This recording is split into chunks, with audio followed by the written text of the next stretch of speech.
Hey again, everyone. It's been a long time since we've done a live stream here at Mark Rogers TV, the voice of college football, but we've been cranking out tons of content.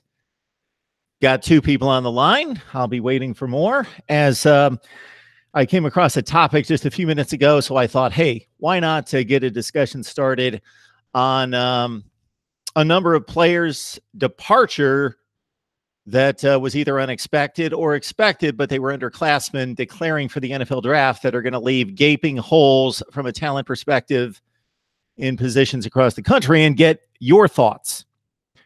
So again, this is the voice of college football, Mark Rogers TV. And just here in recent days, we've extensively covered Ohio State, Michigan, Miami, Virginia Tech, Oklahoma, UCF. Great discussion with Jeff Sharon yesterday, talking UCF football, of course. All these quarterback transfers going back and forth. We've talked Jalen Hurts going to Oklahoma, Brandon Winbush to UCF, Tate Martell to Miami, Justin Fields to Ohio State.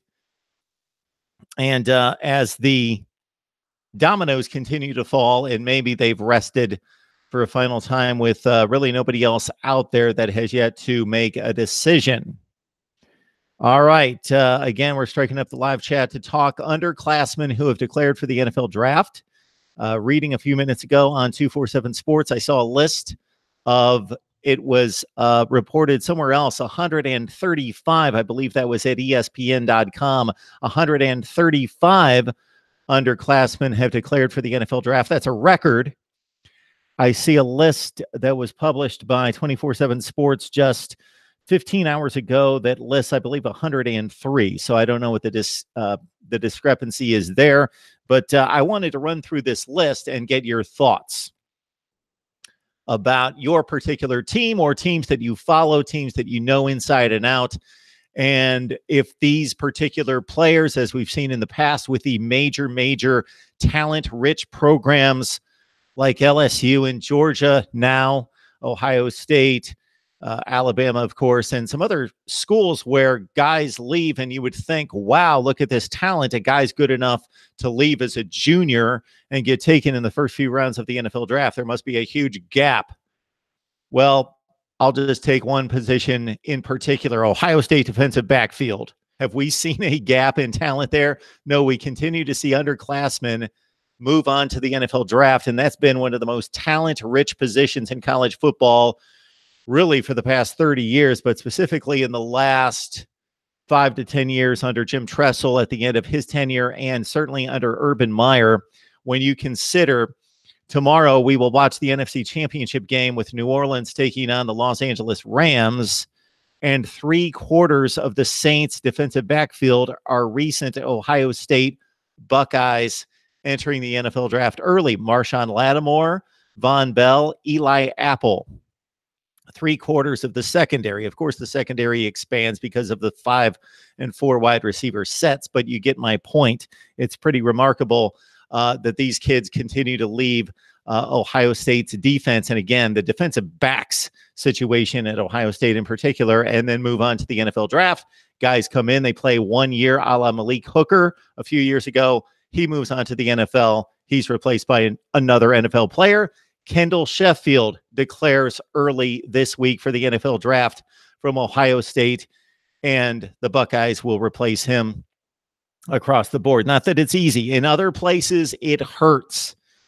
In other places, it definitely does hurt. And Ohio State fans are probably telling me that wish that some of those great cornerbacks and safeties would have been linebackers over the past few years, because that's been a void in Ohio State's pipeline to the NFL for the most part over the last several seasons. So again, I'm going to go through the list of underclassmen who have declared for the 2019 NFL draft.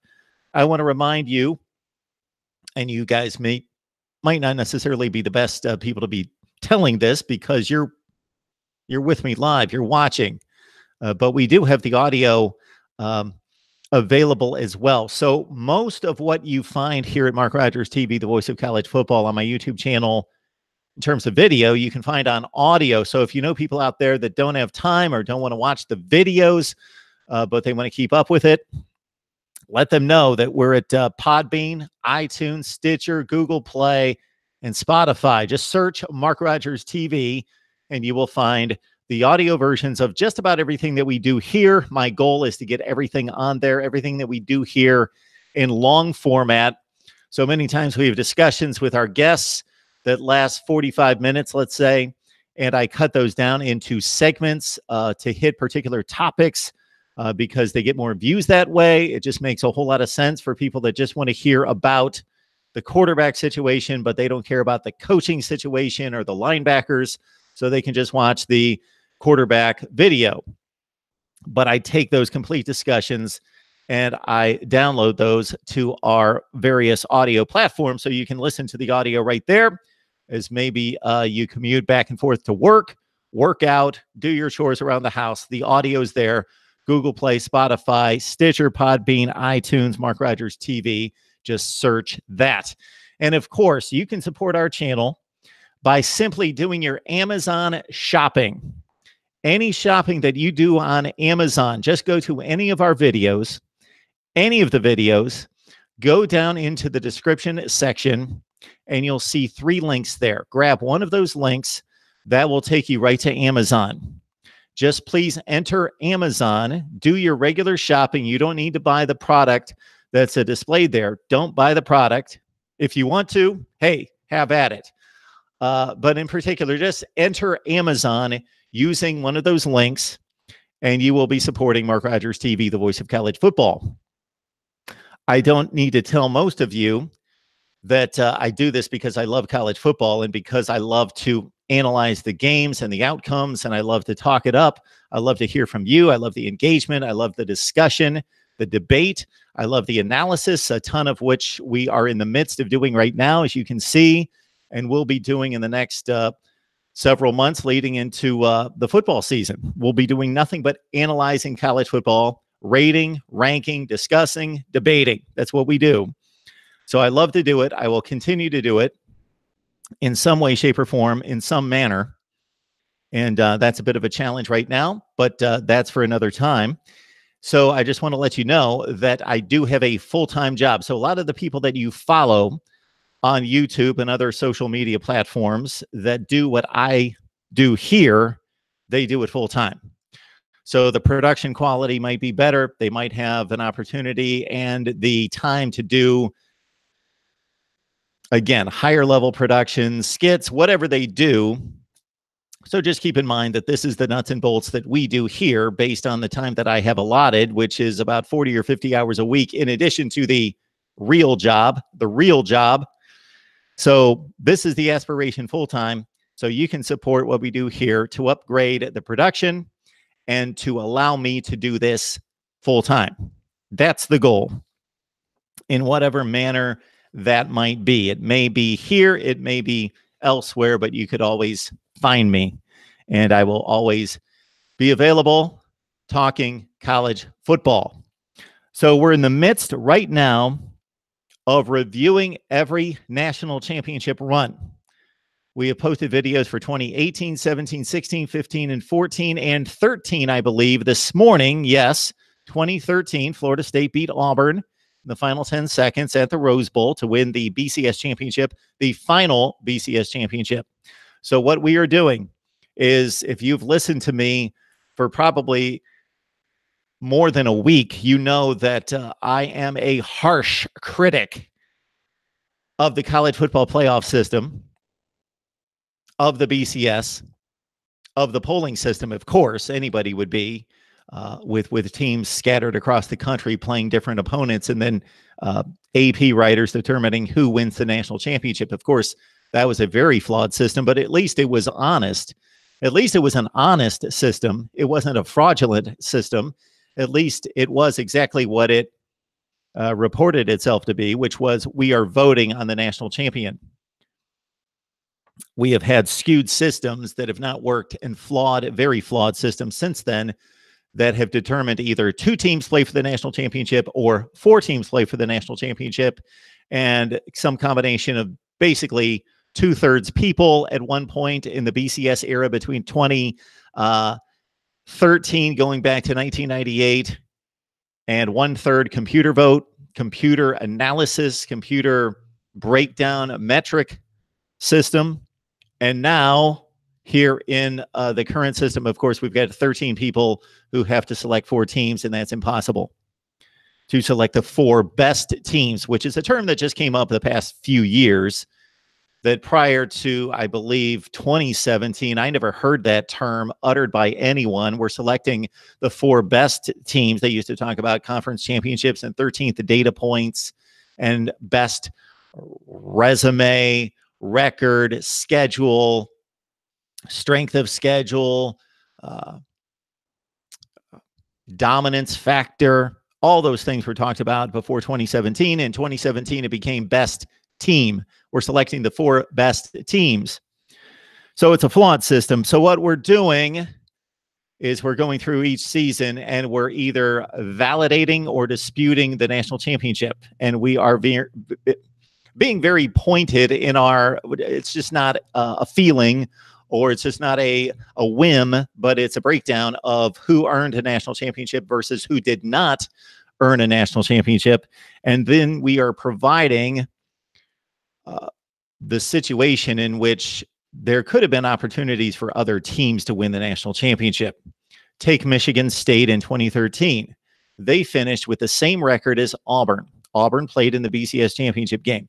Michigan State had the same record as Auburn. They won a conference championship. They basically had the same resume. But people decided that Michigan State should not go to the national championship game, that Auburn should go to the national championship game. So I am not claiming that Auburn did not earn a spot in the national championship game, but that Michigan State earned it just as much. That's the issue with the system when you select 2 teams and hardly anybody plays each other. That's the big problem. And I've addressed scheduling in the past, and maybe I will again this off season. I'm sure there's a ton of comments on the live chat. I'll get to it in just a second. I did want to run down again the list of underclassmen declaring for the 2019 NFL draft. Also understand, you folks that have been locked in on those videos, it's been just a few of you. So I mentioned all the teams that we've covered in recent days, and I appreciate that you guys have helped drive this channel upwards in a way over the past couple months that we've not experienced prior to that, where we're picking up about 1,000 subscribers per month, where before that it was more like 200, 250. So you guys have done a tremendous job of sharing the videos, liking the videos, doing all the things that helps the channel. The reason I mentioned that is that over the past several weeks, we've had a lot of videos concerning some of the elite teams and some of the instant analysis of some of the breaking news, like the quarterback transfer situations, and those videos have done very well. The issue with going through this national championship series is that it takes time. It takes time away from other things that I could be doing for the channel, other videos that I could be posting. And so if they don't gain some viewership, then I'm unfortunately going to stop. It's my goal to go from 2018 all the way back to 1936. Maybe before that. 1936 is a marked year in college football because it's the beginning of the poll era in college football. The Associated Press and the United Press International, UPI, voting on the national champion and naming a national champion based on the poll. So I wanted to go back to at least 1936, but if these videos don't post as well and don't pick up viewership considerably, then I will need to stop doing them. I'm also going to rank the conferences. So if you've seen me in the off season before, you know that I rank the conferences the way I've done that in the past. And I've started my research. I seed every conference. I seed all the teams in the conference. I don't do that based on my opinion. I do that based on the standings. In the ACC, for example, Clemson, of course, is number 1, Syracuse 2, Pitt 3, North Carolina State 4, Georgia Tech 5, Virginia is 6, BC 7, Miami 8, Virginia Tech 9, Duke is 10, Florida State 11, Wake 12, North Carolina 13, and Louisville 14. So it's just based on conference record, number 1. Then it's based, if there's a tie, on head-to-head. And then if those two teams didn't play, but they had the same conference record, it's based on overall record. There you go. So I seed all the teams. And the reason I do that is because if you're going to compare and rank the conferences, you need to put the wins and losses into context, into perspective. Ohio State defeating TCU would have meant more in other seasons than it did this particular season. TCU is the 5 seed in the Big 12. So that's still a decent win for the Big 10. Ohio State is the 1 seed defeating a 5 seed, a good team in TCU, but it should not carry as much weight as if Ohio State would have defeated Oklahoma as the 1 seed. For example, Oklahoma defeated UCLA in the Pac-12. Well, the season before, Oklahoma defeated Ohio State, the 1 seed out of the Big 10, the Big 10 champion. That should carry more weight than Oklahoma beating the 10 seed in the Pac-12, UCLA. And so I seed the teams, and then I come up with a formula that's been explained. I posted the video about 3 to 4 days. Saying, no. You know what I did? I posted the video. It's on private. It's going to be released right before we start the series. So there's going to be a complete explanation of this formula. And hopefully many of you have seen it in recent years, and it sparks a lot of great conversation. In addition to that, 2 little addendums to that. We're going to do something that we've done in the past. And I'm going to put up the big whiteboard, and I'm going to take these teams and I'm going to match up the teams against each other as they are seated in the conferences. So let's say it's the SEC versus the ACC. Alabama, Clemson. I think we saw that game. I'm trying to think if they played. Alabama, Clemson. I think they might have played here recently. Anyway, then you've got Georgia, Syracuse. You've got Kentucky as the 3 seed in the SEC against Pitt. And we match them up, and there's no mathematics to this. There's no real hardcore logic or breakdown. It's just an eyeball test. And sure, it has to be based on logic. You can't say, well, I think Arkansas would beat Clemson. Okay. So it's based on logic, but it's just an eyeball test. And because some games are blowouts, some teams are lopsided matchups, and other matchups are extremely close. Like, I'm just going to throw something out here. Michigan, Texas.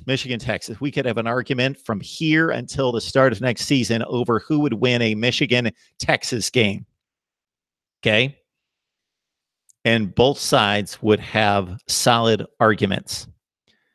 So therefore, I don't judge it based on if they played once. I judge it because this makes sense, because there are 30 to 27 games, and there are situations in which Texas beats Oklahoma in October, and 2 months later, Oklahoma beats Texas. So this makes it very obvious, as I am getting a call in here. Do I want to take calls? I didn't think I was going to be taking calls here. It's Mark Rogers TV, the voice of college football. Who's on the line?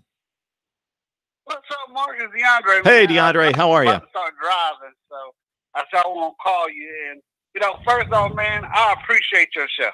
Thank you. I appreciate it. And I don't mean no offense when I say, can we have such Miami content? I know sometimes, and this is honest truth. Miami, Ohio State, Michigan probably, Notre Dame, Texas. I don't see a lot of Texas on your show, but they're probably the biggest fan bases in the country. And they're way bigger than Clemson. So I'd say that you got to put on what sells. And Miami sells. There's no lie. Florida State probably. So, I know that's most of the people that come on your show are those fan bases. I don't mean no disrespect. I love the show. I love watching it. I know it, DeAndre. So I wanted to explain something, and I think I said this back to you in my reply. I think you know how I feel about college football, and that I love college football. And if I had the time and I had the resources, I would cover everybody. I'd cover Purdue's offensive line if I had the time. I will talk about anybody. And when you bring up like a school like Texas, obviously Texas is huge. We need to cover Texas. I'm not dissing Texas. It's just that for the last several years, I haven't had any guests or expertise. I could sit here and talk about Texas football, but I wouldn't have the expertise of a guest that I could bring on. So if there are any Texas fans out there who want to hear us do more Texas, you find me a contributor and a guest to bring on, and I will talk Texas football. So, yeah, it's driven by who's going to get the views, but it's also driven by if I can get quality guests, because, you know, I like to dig down deep and really analyze this stuff. And that's why I try to balance it out when I do my own analysis and try to cover the big topics and all the conferences.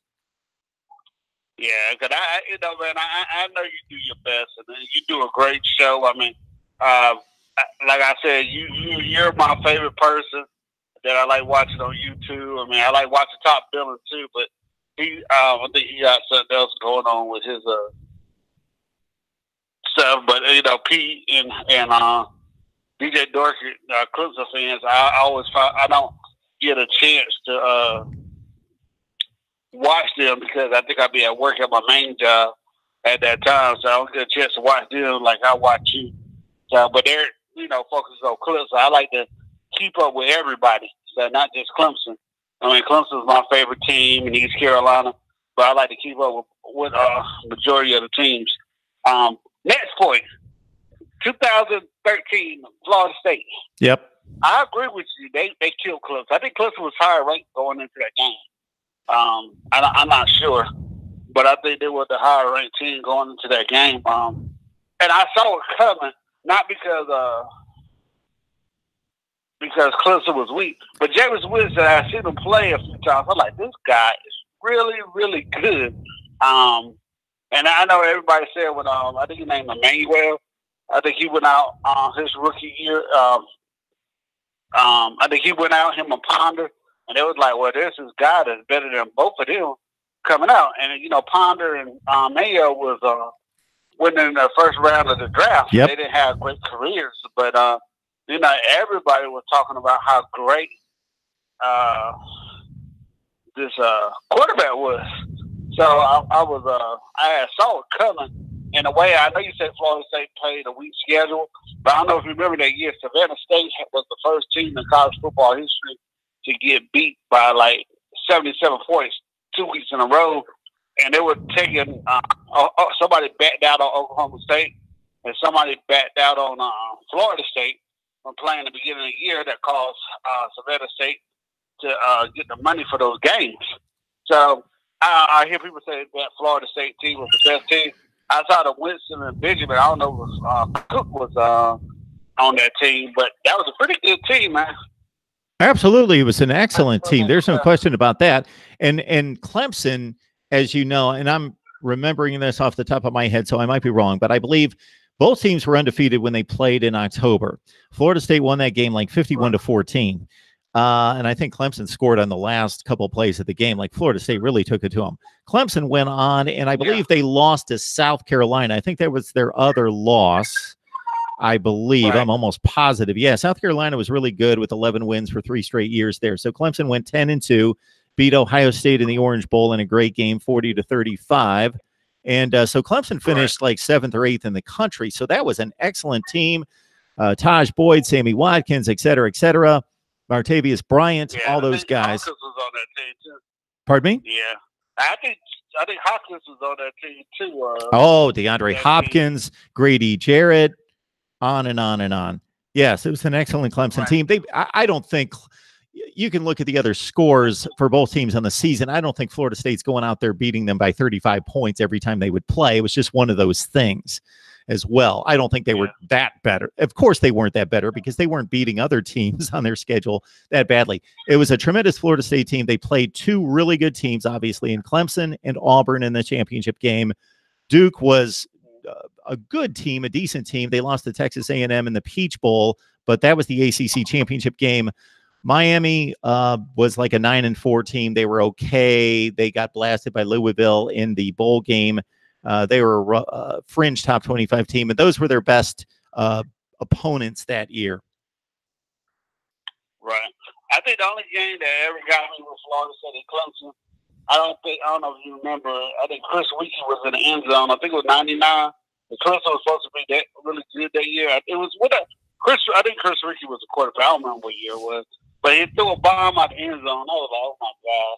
It was like we were supposed to be able to play with these guys this year, and we just couldn't play with them. I think that was Chris Winkie senior. It might not have been Chris Winkie, but that was the only game that ever bugged me about Florida State and Clemson outside the punt Brewski or whatever it was when Deion ran the back for a touchdown. The punt Brewski set up another touchdown, and Clemson, I think Florida State ended up winning 24-21.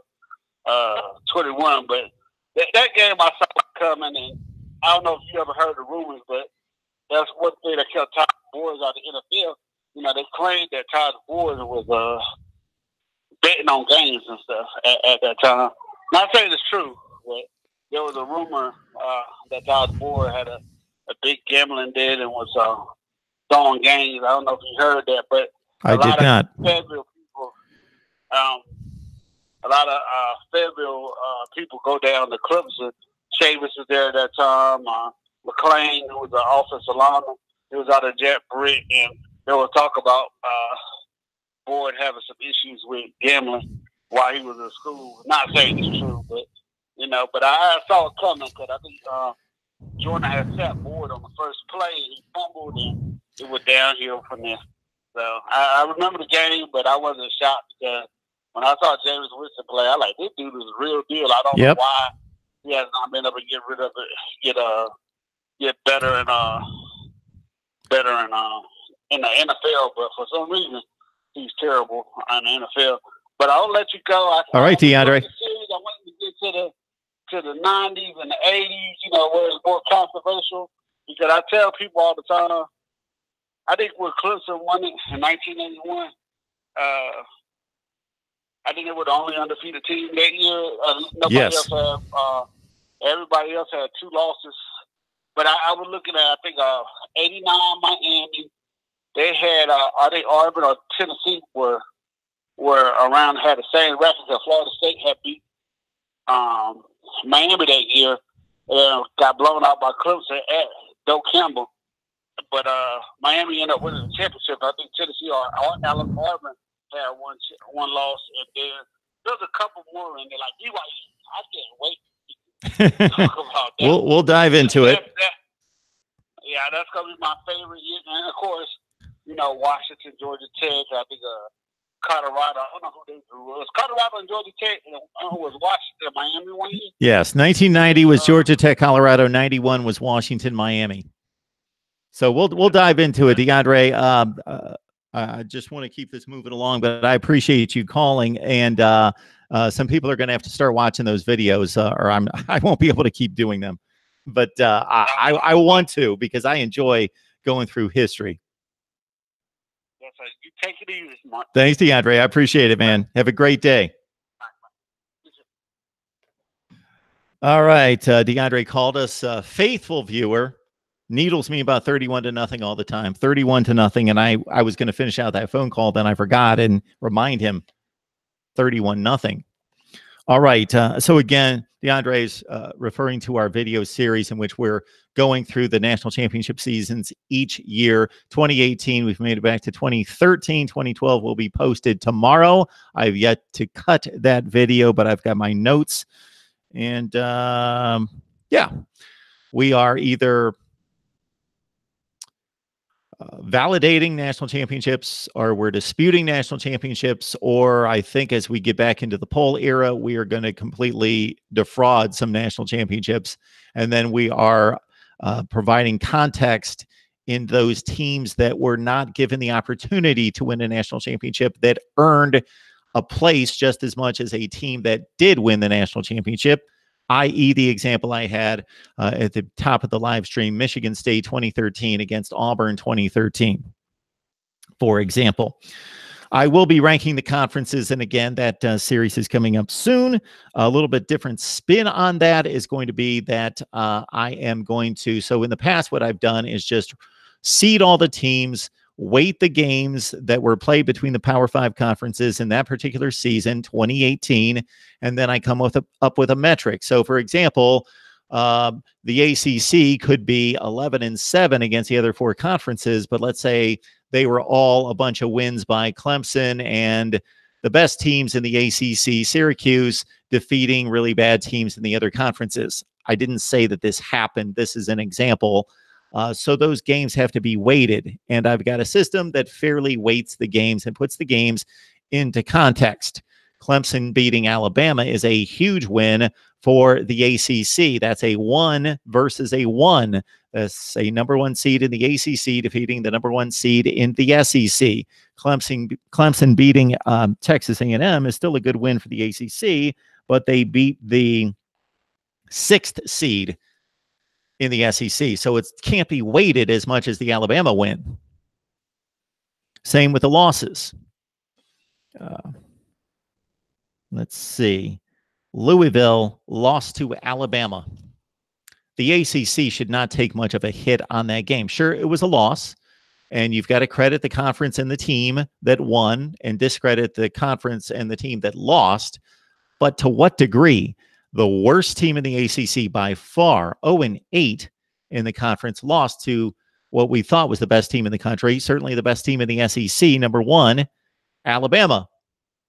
Well, that should be given little credit. Not just the ACC went 0-1 and the SEC went 1-0. So that's what I do. What I'm going to add to that this year again, and I started to explain this when DeAndre called, is I'm going to put up seeded matchups between all the conferences on the whiteboard, and I'm going to give my estimation of who would win that matchup out of 10 times. Michigan, Texas, 5-5, or whatever I determine it should be, and then you're going to let me know what you think. Because again, if you just say who wins the game between Michigan, Texas, that's a toss-up. But if you say Michigan, Texas played 10 times, then we get a better idea of what could have happened over the course of 10 meetings.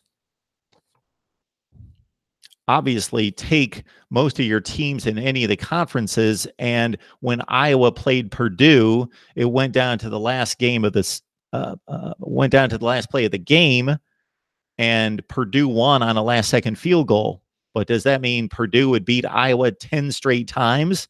I don't think so. I think they're pretty evenly matched, and maybe Iowa's even better. So it would be 5-5 or 6-4. But Purdue won the one game. Therefore, I do it on a 10-game scale.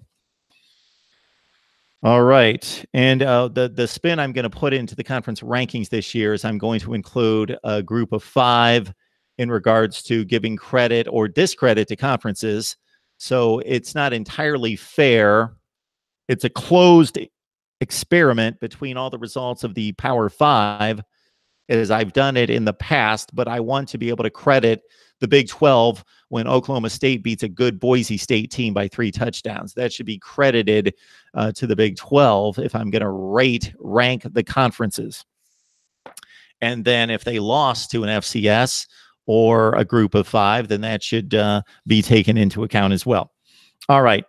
Again, I want to remind everybody, and I have no idea what's on the live chat at this point because I haven't even gotten to the topic, and I didn't want this live stream to go on too long. I haven't even gotten into the topic. I just wanted to read off the list of underclassmen who have declared for the NFL draft and get your thoughts on what those departures are going to mean for your team or whatever team that you follow or teams that you follow in college football, and who the backups were that are going to replace these guys and how good they are. Sometimes the backups or the guys that are developing turn out to be even better.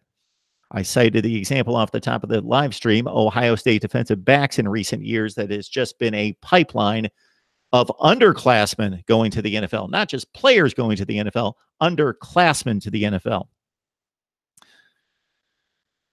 The super chat is on and will be on. I ask that you would donate whatever you believe you should or believe this is of value. $1, $2, $5, whatever it is, because I'm in a situation where full-time job, I do this on the side. The aspiration is to do this full-time and provide much better content, much more content, more quality, look, feel, production, mics, camera, all that business, and be able to move this to a huge level. That's the aspiration. and I need finances to do that. All right. So I would ask that you would support me. I see other people doing super chats and they get a high level of response. So maybe take out what you spend on, take out 1 day's Starbucks for an entire month. So if you spend $4 at Starbucks every day for a month, take one of those days and save the caffeine and send it to Mark Rogers TV, the voice of college football. Okay. Just because it's been so long since I've been on and have not addressed the live chat, I'm going to address the live chat. Then we're going to run down the underclassmen, and then we'll get back at it. Check out the recent videos. We've talked all the quarterback transfers: Jalen Hurts, Justin Fields, Brandon Wimbush, Tate Martell. Check out those videos. And, of course, all the news regarding released schedules in the ACC. We talked Miami. That's going to be released here in the next few hours, maybe as we speak. And Virginia Tech we released last night. And tons of talk on UCF, Oklahoma, Virginia Tech, Miami, Michigan, Ohio State, just in the last few days. Okay.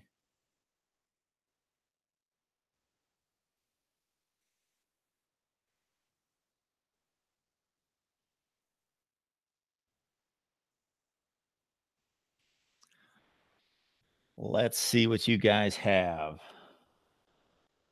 Not too many people on the line, so we won't take up too much of your Saturday afternoon. Dennis, out of the gate. I think this is the first comment. I might be wrong. This might be the first comment out of the gate. This is as far as my live chat will take me, up to the top with Dennis. Of course, a huge Miami fan.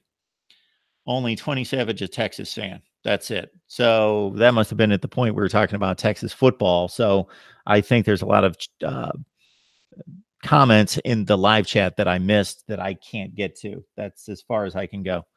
Richard on the live stream. Devin Brown, I'm glad Texas embarrassed Georgia. James Warner, Franklin needs to search through the new team they used called Portal. Okay. Dennis, Jeffrey Russell on the line. Big Bubba Blue. Dennis, Richard, what do we have? I'm waiting on Fields' verdict and what Michigan does with a new offensive coordinator. Yep. Richard, hey, Dennis, I always catch Kane Shades. MCD Sports 4, good to see you. Everybody, welcome to Mark Rogers TV, the voice of college football. If you've only joined us a few times, or maybe this is your first time, welcome. This is your spot. This is your destination. If you love college football, the best discussion, debate, and analysis, and the self-proclaimed best live chat room in college football. That was either NCIS Fanatic 21 or Navy Thomas. Most likely one of those two, maybe George, who said it's the best live chat room in college football. I back that up. You guys are amazing. Mustang Mike, this is the first time I've seen your handle on my channel. So welcome to Mark Rogers TV, the voice of college football. Always love to know who you root for, which with Mustang Mike and the Miami logo, that's easy to see, and how long you've been watching the channel. Every week, it seems like there is another Miami channel. Can't keep up with it now. Okay, you need to lock into hours, Mustang Mike. Catch the Miami channel, Mark Rogers TV Miami, and lock in on that. James, Ryan Day introduction year should be a steamroll because the Big Ten is going through transition. Nebraska is going to look better than they actually are next season. Jeffrey, and how can the little shoulder pads today protect anything? Big Bubba Blue. Who? What else do you guys have? DeAndre Hopkins is the best wide receiver in the NFL. He might be. Big Bubba Blue. Thanks, Sparty. Going to be pretty damn good. Richard, Northwestern has Hunter Johnson this season. Yes, let's not forget that transfer in amongst all these recent ones. James, they have our quarterback from the portal, Tate Martell. Donovan Robinson on the line. Good to see you. Clemson alum 98. Good to see you commenting on a number of videos recently. Clemson alum 98. I will take requests as well. But consider again that I had a lot of requests for this series on looking and reviewing all these championship seasons in college football and disputing national championships, defrauding some of the would-be national champions or the claimed national championships, and giving context to each season. Not getting many views on that, so I don't know how long I'm going to go with that. And as DeAndre mentioned, can't wait to dive into the 90s and the 80s and the 70s, etc. But if nobody's going to watch the videos compared to my other videos, then my resources would be, and my time and my effort would be best used and focused on other content. So if you love those videos, I'm going to keep them going for a little bit longer to see if they gain some traction, but share them. Send them out on social media to college football people, and share the videos if you want the series to keep going. If you want this to keep going, here at Mark Rogers TV, the voice of college football, you can support the channel by going on any of the Amazon links. They're in the description section of any video. Take any video, go to the description section. Go to the description section, grab any of the links from Amazon, enter Amazon, do your regular shopping. You don't need to buy anything in particular on my account. Just enter Amazon, do your regular shopping and purchasing there. Just use the links on any of the videos in the description section. Also, of course, you can support Mark Rogers TV, the voice of college football, on the Super Chat.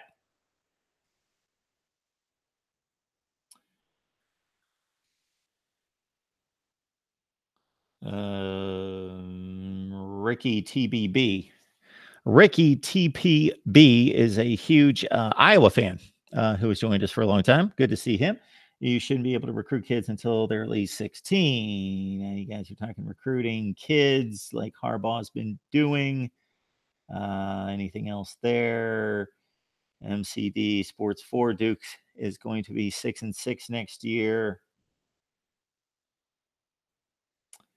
MCD Sports 4, Mark, if you want, we can debate the 16 playoff. Okay, MCD Sports 4, with all due respect, I challenged your 16 playoff, and it was not much of a debate, and I needed you to go back and bulletproof your system, and I'm kind of doubting that you've done that, because it can't be defended, a 16 playoff. If all it was determining which teams deserved to make a national playoff, then of course it covers the number of slots, because we've got 5 conferences, and then we've got independents like Notre Dame, and we've got the group of 5.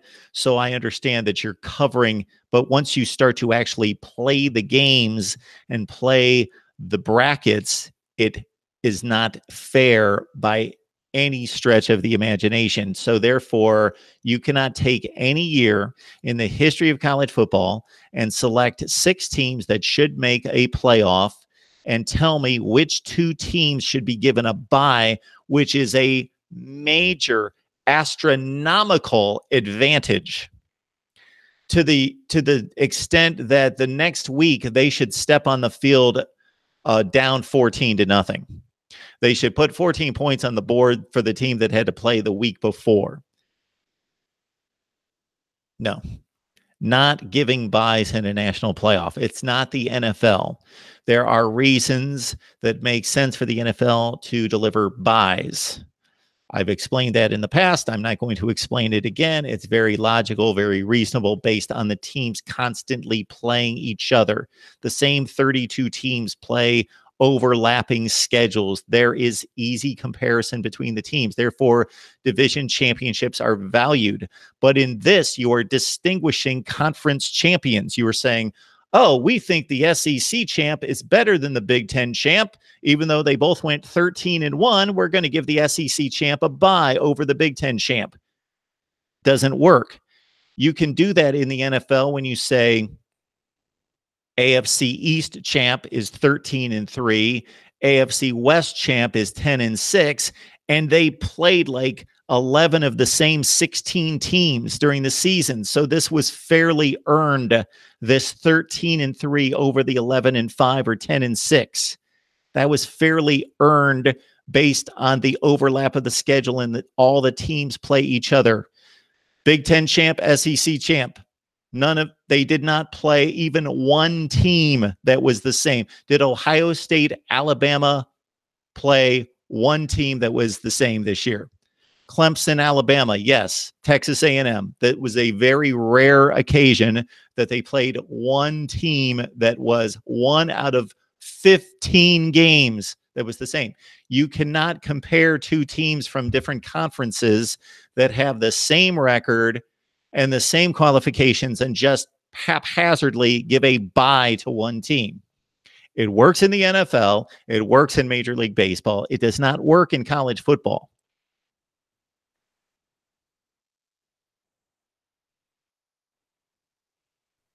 Clemson alum 98. I know you're in favor of playoff expansion. Do you favor 8 or 16?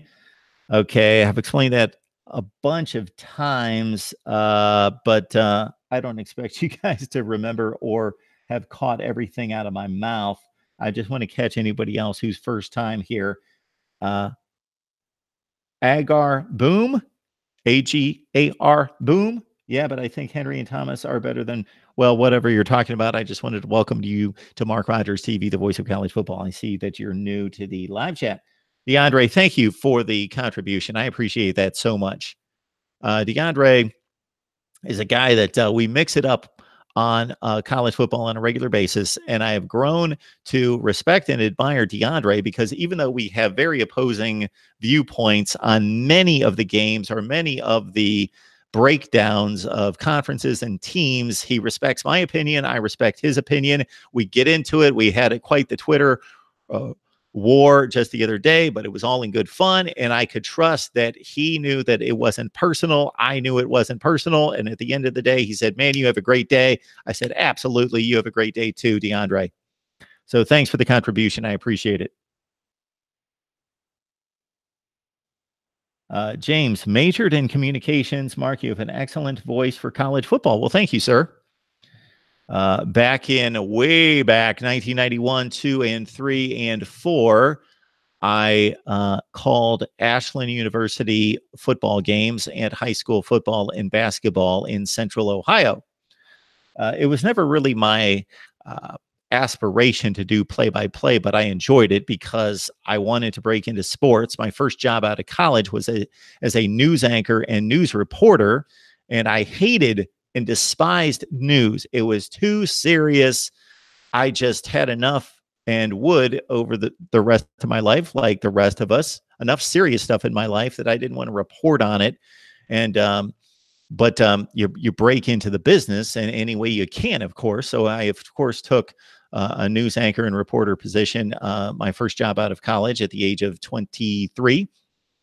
And but what kept me going in that job, what kept my sanity to a certain extent, that's a bit of a stretch, was that I got to do play-by-play football and basketball in particular, although I did a swim meet, I did parades, did all sorts of other stuff that was interesting when you're sitting in front of a parade and you have no idea what to talk about, or a swim meet. I knew nothing about swimming. I knew nothing about swim meets, how they were conducted. But yeah, I will give you guys this. NCIS Fanatic 21, who's not on the live chat today, has asked many times for me to run through my career, my sordid career.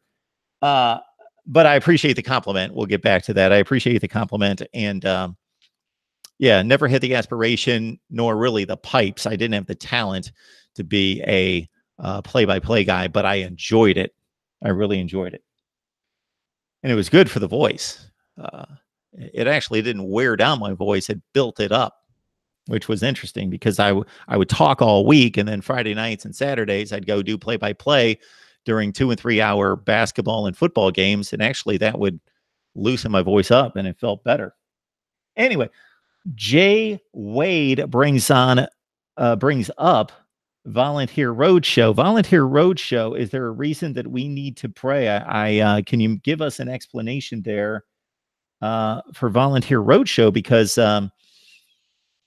Bobby actually contacted me this week, and we recorded a segment with Volunteer Roadshow on Tuesday or Wednesday this week, and had a great time. And he posted that to his podcast. So Jameel and Jay, if one of you could please let me know what the situation is with Volunteer Roadshow. Is there anything recent that we're not aware of? Excuse me. That might be the first time I've ever sneezed on camera. Oh boy. So Volunteer Roadshow. So our prayers will be with you. I appreciate you joining the live chat. And so that's a difficult situation. No question. So everyone who believes a certain way and your faith is in the right place, then certainly offer your thoughts and your prayers for Volunteer Roadshow and the challenge that he and his son have. And yes, Volunteer Roadshow, if you want to, I had meant to, and I hope you appreciate that just being busy, I just forgot about it. I wanted to give mention to your my appearance on your show in particular, but also just your show in general. So if you love Tennessee football, the SEC, just really if you love the SEC in particular, and you go to Volunteer Roadshow, and guys, you can include any links that you would like, certainly in the live chat, to promote Bobby's work there. We had a great time. I enjoyed the conversation there on college football. So everybody commenting, and Bobby's had a rough few months. So we appreciate your contribution to college football and my channel, and we appreciate you as a person, Bobby. And if there's anything beyond prayers that we can do, certainly let the community of all of us know. So somebody who's in a position to help in any way, if that's something that you need in the future. All right. Again, I'm seeing a lot of names here that I haven't seen in the past, so I appreciate you guys joining the live chat. This is Mark Rogers TV, the voice of college football, and many of you, when I first see your handles and assume that you've just joined us, have mentioned I've been watching for 2 years or 3 years or something. So that may be the case, but if not, I appreciate you joining for the first time, or maybe this being your first week here at Mark Rogers TV, the voice of college football.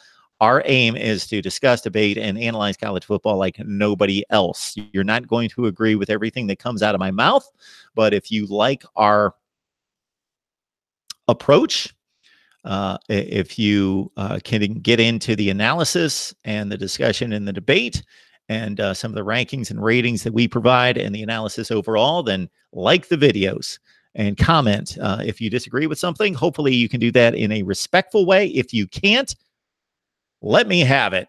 Call me any name that you'd like, because I've seen all of them, I believe. Yeah, I can't imagine any other name that I haven't seen. So that's fine. If you need to include name calling as well, I just want some comments and some feedback. But it would be nice if you could do it in a respectful way, because I certainly try and I do respond in a respectful way. All right. Deep Barrett, what did he say? I think the Southwestern Conference is good, but aside from Alabama, that would be the Southeastern Conference. Aside from Alabama, no team is on the level of Texas or Oklahoma. Okay. All right. So I'm going to run down underclassmen who have declared for the NFL draft. You guys let me know if any of these hit you a certain way. If you think there's some kind of stud behind any of these particular players that is going to make it a smooth transition, or which losses are really going to hurt that particular team. Let's run through them. This is a list of 103. ESPN had reported 135, and I think the discrepancy there is that so we've got 103 players who were granted special eligibility. There were 32 additional college underclassmen who notified the league that they have fulfilled their decree requirements, making them eligible for selection. So there's 135. I believe this list is 103. We'll see. Anyway, it's a lot of names. It's a record. LSU defensive tackle Ed Alexander, who came into college football as the 8th rated defensive tackle in 2016, according to the 247 composite. Ed Alexander, D tackle, LSU, moving on to the NFL. As is Jeff Allison, linebacker, Fresno State, who was rated the 124th defensive tackle in 2016. So take this into account when we look at recruiting rankings. Jeff Allison, unless he's completely missed it, he is declared for the NFL draft. Unless he has completely missed his evaluation by NFL teams, he is good enough to be selected early as an early enrollee entry into the NFL draft. And he was the 124th, not player, 124th D tackle in 2016 coming out of high school football. And 2 years later, he's declaring for the NFL draft. 3 years later, he's declaring for the NFL draft. Jeff Allison, Fresno State. Rodney Anderson, of course, he was injured most of 2018, running back Oklahoma, 2nd rated all-purpose back in 2015. JJ Arcega-Whiteside, wide receiver Stanford. Obviously, he was their big play threat on the outside, and the 73rd rated wide receiver coming out of high school in 2015. 73rd rated wide receiver coming out of high school who is good enough to leave early to go to the NFL draft. JJ Arcega-Whiteside. Alex Barnes, Kansas State running back, 71st rated running back in 2015. Ryan Bates, offensive tackle, Penn State, number 12 rated offensive tackle in 2015. Again, these are the ratings according to the 247 Sports Composite. Mike Bell, Fresno State. We see that Fresno State is losing at least 2 underclassmen to the NFL. That's a bit rare, but Mike Bell, a safety, leaving early. 84th rated cornerback in 2015. Amani Bledsoe, defensive end, Oklahoma, the 8th rated strong side defensive end in 2016. Nick Bosa, the number 1 rated D end in 2016, Ohio State Buckeyes. Nick Bosa, of course, missed most of 2018 after he was injured against TCU. Venzel Bulware, Miami guard, leaves early. He was the 36th rated offensive tackle in 2015. Miles Boykin, who we have discussed at length here at Mark Rogers TV, the voice of college football. Boykin was the number 24 wide receiver in 2015. Of course, he then went to Notre Dame. Ole Miss wide receiver A.J. Brown. He was the 4th rated wide receiver in 2016, 3 years ago. He's moving on to the NFL early. Hollywood Brown, Oklahoma wide receiver, number 2 rated in the class of 2017, number 2 wide receiver as a junior now. This was his JUCO rank. Okay, that's a bit of a clarification there. That's a junior college rank.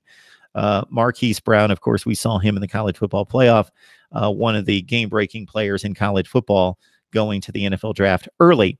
Sean Bunting, a cornerback out of Central Michigan, a 2-star in 2015, leaving early to go to the NFL draft. Brian Burns, defensive end, Florida State. We've talked about him. Freakish athlete. Number 5, weak side defensive end in 2016. Devin Bush, Michigan. They certainly missed him during the bowl game. He was the best Michigan defender and probably player over the past several seasons. Number 1 rated, check that, number 11 inside linebacker in 2016. Hakeem Butler, really had fun watching him play the past couple of years at Iowa State, wide receiver, the number 27. No. Check that, Mark. Hakeem Butler. I hope you guys got a chance to see Hakeem Butler at Iowa State. He was the 271st rated wide receiver in 2015. 271 at wide receiver. Hamp Cheevers, cornerback and interception guy at Boston College, one of the top pass interceptors over the past 2 years out of Boston College, number 188 athlete in 2016. Xavier Crawford, cornerback, Central Michigan, leaves early, number 94 cornerback in 2014. Demaria Crockett, running back, Mizzou, 31st rated running back in 2016. Max Crosby, defensive end, Eastern Michigan, number 152 rated strong side defensive end in 2015. Jamel Dean, cornerback, Auburn. Tyrell Dodson, outside linebacker from Texas A&M, leaving early. Greg Dortch, wide receiver, Wake Forest. Certainly have talked about him a lot here at Mark Rogers TV, the voice of college football. Clifton Duck, cornerback, App State. Wow, Clifton Duck was the 360th rated cornerback in the nation coming out of high school in 2016, declaring early for the NFL draft 3 years later. Javon Durante, wide receiver, Florida Atlantic, number 17 wide receiver in 2015. David Edwards, offensive tackle, Wisconsin, who was a tight end coming out of high school. Bobby Evans, offensive tackle, Oklahoma. Datrion Evans, tight end, coming out, as well as Noah Fant, of course, Iowa's tremendous tight end. They had both of their tight ends, Hawkinson and Fant, leave early. Jazz Ferguson, wide receiver, Northwestern State, 36th rated coming out of high school. Cleland Farrell, of course, we know from the great defensive line at Clemson, he's leaving early. He was the 7th rated weak side defensive end in 2015. Cody Ford, offensive tackle, Oklahoma. The Sooners losing a lot of players in addition to Ohio State and I believe Alabama. Those are the 3 top teams losing the most players. Malik Grant Marshall, safety. Chauncey Gardner-Johnson, a guy that picked off passes in big bowl games against Michigan and Iowa the past 2 seasons. Number 4 rated cornerback in 2016, leaving early from the Florida Gators, as is Rashawn Gary, defensive end, Michigan, of course, the number 1 overall player in 2016. Number 1 overall. Had a good career at Michigan. Not a great career, but he's a monster talent. Zach Gentry, Michigan tight end, leaving early. Johanna Gafen, defensive tackle, Wyoming, number 164 defensive tackle in 2015, early entry into the NFL draft. Joe Giles Harris, linebacker, Duke, one of the more productive linebackers in the country, just racking up tackles. Kevin Givens, defensive tackle, Penn State. We've talked at length about him in the past. He leaves early to go to the NFL draft. Jalen Guyton, wide receiver, North Texas. McCole Hardman, Georgia wide receiver, of course. We've talked at length about him. He's the number 1 rated athlete at that particular category position in 2016. Kelvin Harmon, very productive wide receiver at North Carolina State. He was the 88th rated wide receiver in 2016. He obviously outplayed that ranking at NC State. N'Keal Harry's a freak. Wide receiver, Arizona State, leaving early. He was the 7th rated wideout in 2016. You've got Penny Hart, wide receiver, Georgia State. Dwayne Haskins, I've heard of him, Ohio State quarterback, who was the 7th rated pro-style quarterback coming out in 2016. Darrell Henderson, who rushed for almost 2,000 yards this year at Memphis. Had he not sat out the bowl game, most likely would have rushed for 2,000 yards and I believe 22 touchdowns this year. Again, the number 159 running back, the 159th rated running back coming out of high school in 2015, Darrell Henderson, leaving early for the NFL draft. As is Nate Herbig, guard, Stanford. Justice Hill, running back, Oklahoma State. Tristan Hill, defensive tackle, UCF. TJ Hawkinson, of course, with Noah Fant, the best tight end duo in college football. He played the bowl game. Noah Fant did not, against Mississippi State. Hawkinson moves on to the NFL early. Joshua Holloman, running back, Eastern Michigan. Elijah Holyfield, running back, Georgia. Did I read that right? Elijah Holyfield is leaving early for the NFL draft. Okay. Travis Homer, running back, Miami. He was a top 10 running back in 2016 coming out of high school. Amani Hooker, safety, Iowa. That's the third Iowa player leaving early for the NFL draft. Amani Hooker, the 35th rated safety in 2016 coming out of high school. One of my favorites, Lil Jordan Humphrey, wide receiver, Texas. Talked a ton about him and his playmaking ability coming off a huge 2018, moving on to the NFL draft. Joe Jackson, defensive end, Miami. Tyree Jackson, and of course, with the likes of Cam Underwood joining us on a regular basis from State of the U, you've gotten more than your fair share of breakdown on Joe Jackson over the past few years. Tyree Jackson, the quarterback out of Buffalo, physical specimen, leaving early for the NFL draft. Josh Jacobs, who was used as a role player at the running back position at Alabama, which is, of course, so deep, the deepest running back stable in college football, moving on to the NFL. Andre James, offensive tackle, UCLA. And back to Jacobs real quick. Consider the workload and the productivity of one Kenyon Drake with the Miami Dolphins compared to the opportunities that he had at Alabama, where they moved him out to wide receiver. Not as a wide receiver per se, but they moved him out in that role, in that position, in that particular formation a number of times. And he proved his worth on special teams, of course, in the national championship game against Clemson. And here he is starring in the NFL. But he was not the main running back ever at Alabama. Darrell Johnson, Jr., defensive end, North Carolina A&T. Deontay Johnson, wide receiver, Toledo. Tyron Johnson, wide receiver, Oklahoma State, who was an LSU commit and signee originally. Quarterback Daniel Jones of Duke, who set all sorts of records there. He was the 61st rated dual threat quarterback coming out of high school in 2015. Draymond Jones, Ohio State defensive tackle. We've talked at length about him, as we have Michael Jordan. This Michael Jordan, offensive tackle, Ohio State. Bashawn Joseph, linebacker, Florida. We've talked about him. 42nd rated outside linebacker coming out of high school in 2016. Dawson Knox, tight end, Ole Miss. Trey Lamar, linebacker of Clemson, takes his national championship, actually 2 with him, as he was a freshman on the 2016 team after he was rated the second best linebacker in the country coming out of high school. Dexter Lawrence, defensive tackle, number 2 rated coming out of high school, and he lived up to that billing, of course, at Clemson. Justin Lane, cornerback, Michigan State.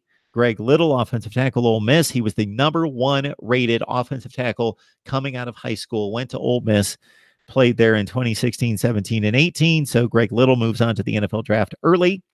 David Long, cornerback, Michigan. David Long Jr., West Virginia linebacker. So we've talked about these 2 players at Michigan with the same name, David Long, Michigan cornerback, West Virginia linebacker. Julian Love, cornerback. Of course, his absence for much of the Cotton Bowl was talked about for Notre Dame. Alice Mack, tight end, Notre Dame, very productive player. The number 1 rated tight end coming out of high school in 2015. Alexander Madison, very productive player at Boise State, racked up tons of yardage and scores for the Broncos. Eric McCoy, center, Texas A&M, the 15th rated center in 2015. Connor McGovern, very good player at guard with the Penn State Nittany Lions, the 3rd rated center coming out of high school in 2016. DK Metcalf, love to see that kid play. Wide receiver, Ole Miss, number 16 wide receiver coming out of high school in 2016. Jacoby Myers, NC State wide receiver. So NC State loses Kelvin Harmon and Jacoby Myers early to the NFL draft at wide receiver. Sharif Miller, defensive end, Penn State. Dylan Mitchell, Oregon wide receiver, their best threat and most productive wide receiver, moves on to the NFL early, so he will not be a target of one at Justin Herbert this season. David Montgomery. I left David Montgomery out of my top 10 running backs list heading into, I believe, 2017, not 2018, 2017, and I caught all sorts of grief. 74th rated running back. Just think about that. 74th rated running back in high school football coming into college football in 2016 declares early for the NFL draft 3 years later. Trayvon Mullen, cornerback, Clemson. He was a 4-star, 6th rated cornerback in 2016. Byron Murphy, Washington cornerback. Kyler Murray, heard of him, Oklahoma quarterback. Number 1 rated dual threat quarterback. Isaac Nada. We've talked at length about Isaac Nada with Savannah Lee Richardson, our Georgia contributor, leaving early for the NFL draft. He was the top rated tight end in college football coming out of high school. Anthony Nelson. I've talked at length about Iowa's prowess along the defensive front with those long, lanky guys that bat down passes and disrupt plays. Anthony Nelson, one of those guys at defensive end for Iowa. Chidi Okiki, offensive tackle, Tennessee State. Ed Oliver, Houston, did not play a large portion of this past season. We know that he's a monster. Ja'Kai Polite, defensive end from Florida. We've talked at length about him. Tony Pollard, Memphis running back. More of a situational kind of player. Ryan Pulley, cornerback, Arkansas. Taylor Rapp, productive safety, Pac-12 Pac-12 performer with Washington. Anthony Ratliff Williams, North Carolina wide receiver. Dax Raymond, tight end, Utah State, leaving early, as is Riley Ridley, wide receiver from Georgia, of course, the brother of Calvin Ridley. He was the 47th rated wide receiver in 2016. Tyler Romer, offensive tackle, San Diego State. Miles Sanders didn't even really ever take hold of the rushing chores at Penn State, even in the absence of Saquon Barkley, but number 1 rated out of high school. 3 years later, he turns it into a situation in which he declares early for the NFL draft. Cortez Sapp, linebacker, Tennessee. Jordan Scarlett, we've talked at length about his career, running back, Florida. 12th rated running back coming out of high school in 2015. Kendall Sheffield, we talked to Steve Hellwagon at Bucknuts about Kendall Sheffield this week, who just announced cornerback, Ohio State. Number 1 rated cornerback in the JUCO ranks after he transitioned from Alabama to JUCO to Ohio State. Jeffrey Simmons, monster player at Mississippi State, defensive tackle. Of course, we've got Cortrell Simpson, wide receiver at Richmond. Devin Singletary, who just really churned up the yardage 2 years ago at FAU. Darius Slayton, freakish wide receiver at Auburn, 15th rated coming out of high school. Irv Smith, a wide receiver type tight end at Alabama, who can put his hand in the dirt and block for you, but it can also split wide and do damage. Caden Smith, tight end, more traditional player at Stanford. Number 2 tight end, though, coming out of high school in 2016. Savion Smith, cornerback from Alabama. It seems like some of these kids just arrive on campus and then boom, they're off and running. And he just needed the one season after junior college play to prove his worth at Alabama and move on early to the NFL draft. Sutton Smith, defensive tackle, Northern Illinois. Benny Snell, hopefully did not log the carries too much at Kentucky. He was been a workhorse for 3 seasons there. Dedrick Snelson, wide receiver, UCF. Jace Sternberger, tight end at Texas A&M. Got familiar with him later in this season. Jarrett Stidham, quarterback, Auburn. Of course, the transfer from Baylor, had a decent run at both schools. William Sweet, offensive tackle, offensive tackle, North Carolina. Josiah Tauifa, Texas San Antonio linebacker. Pardon me if I'm not familiar with him. He was the 174th rated 174 defensive tackle in 2015. Jawan Taylor, offensive tackle, Florida.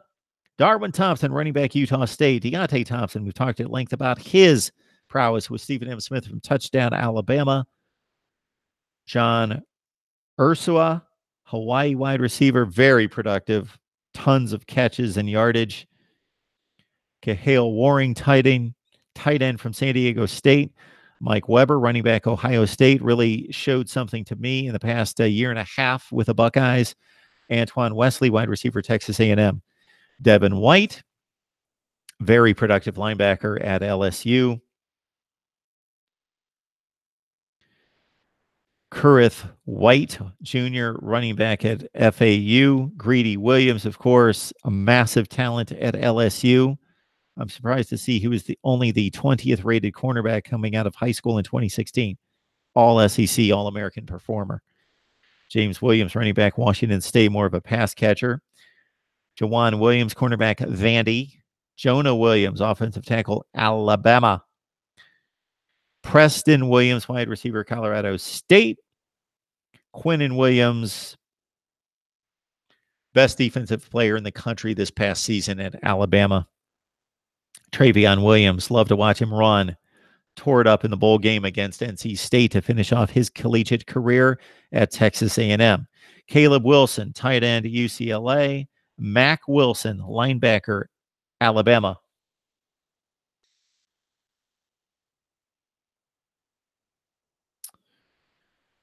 Then we've got 9 other players listed, a bit of a different category in which they inquired about the NFL draft and they were deemed eligible without the selection process going to special eligibility.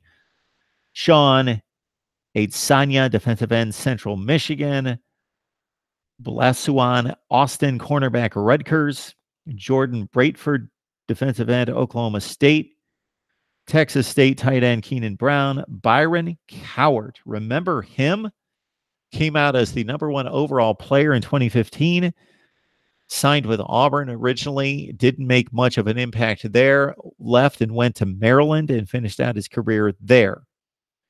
DeAndre Furby, defensive end, Western Kentucky. PJ Johnson of Arizona, defensive tackle. Daniel La Camara, kicker, Texas A&M. And LJ Scott. So we finish out with a very familiar player, LJ Scott, running back, Michigan State, who never had a 1,000-yard season at Michigan State, but burst onto the scene for the Spartans team that made the college football playoff in 2015. Just missed 1,000 yards, scored a ton of touchdowns that year, like 14, and scored the game-winning touchdown in the Big Ten championship game. LJ Scott racked with injuries this past few years, though. All right. Anything on the live chat? Cheryl, good to see you. Thanks for joining the live chat.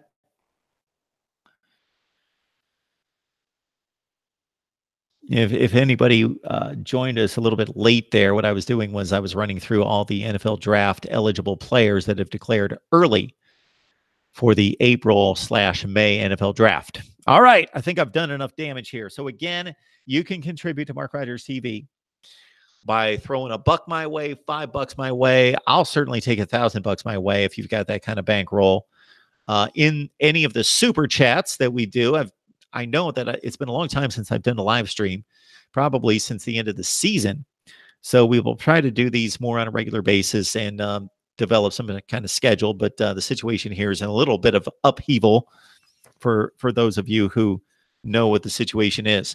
Anyway, you can also support the channel by going to any of the videos, going to the description section and pulling the Amazon link that you see there. I believe there are 3. Choose any one. Go to Amazon, enter Amazon using one of those links, do your shopping. Whatever shopping you do on Amazon, I may do some this weekend myself. And you don't need to buy the product that's listed there. It's just on display. Buy whatever you want on Amazon, and that will help support Mark Rogers TV, the voice of college football. So just kind of understand the business and mathematics of the situation here. I love talking college football. That's why I do it. I think you guys can tell I watch a little college football, and I've been doing that for a long, long time. I have a career and job. This is my aspiration, my goal, my vision to blow this up big. That takes time, which I don't have a ton of, but I devote about 40 plus hours to this every week. And I would like to devote my entire career to this, but that would take a lot of funding. So you can help. All right, everyone, I appreciate it again. Check out the videos in which we are going through each year of the college football history, 2018 on back, and we are either validating national championships or we are debunking the frauds that have claimed national championships. And then we are letting you know within a context who else was robbed of the opportunity to play for a national championship, putting each season championship race into perspective. Here at Mark Rogers TV, the voice of college football, we will have videos being released all weekend. And in addition, I'm in the process of seeding every conference to be able to objectively look at the results between all the Power 5 leagues and then rank the conferences. Right here at Mark Rogers TV, the voice of college football. Thank you so much for joining. And I will check out the live chat one more time.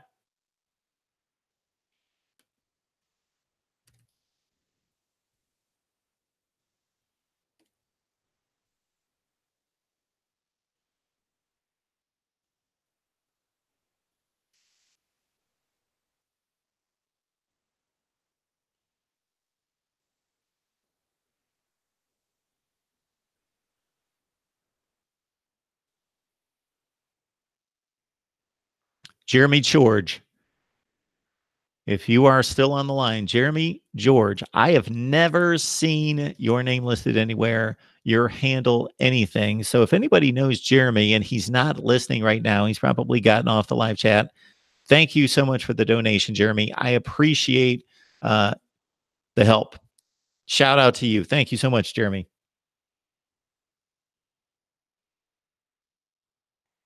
Jay Wade, thank you. Jay, you are someone that I've just noticed in the last few weeks. I don't know how long you've been watching, but I've just noticed a comment or two here and there over the last few weeks. So I appreciate the contribution. It's amazing. Thank you so much for doing that. I know that we all have education, utilities, kids, families, spouses, all these things, and financial issues and financial situations. So I appreciate it. You don't know how much I appreciate you giving $1, whatever it is. Thank you so much. I appreciate it. And we will put it to good use. Thank you so much, Jay. And anybody else? Hopefully I did not miss anyone. Devin. Devin, thank you so much. Devin is obviously a Miami fan, or maybe he's not a Miami fan. Oh, he's a Gator fan. My bad, Devin. Whoa, don't hold it against me. Now, here's somebody else who I have rarely, if ever, seen his handle. So, Devin, thank you so much I have noticed a few comments from you in the past, but thanks for watching. I would love to know how long everybody's been watching. So if you introduce yourself, if I catch your name for the first time, or even maybe you've been watching and commenting for a long time, but we just haven't exchanged pleasantries, as they say. I would love to know how long you've been watching and who you root for. Devin, Gators fan, obviously. Thank you so much, Devin. And again, if anybody knows these people and they're not on the live chat right this second, I will shout out this later because I greatly appreciate the support.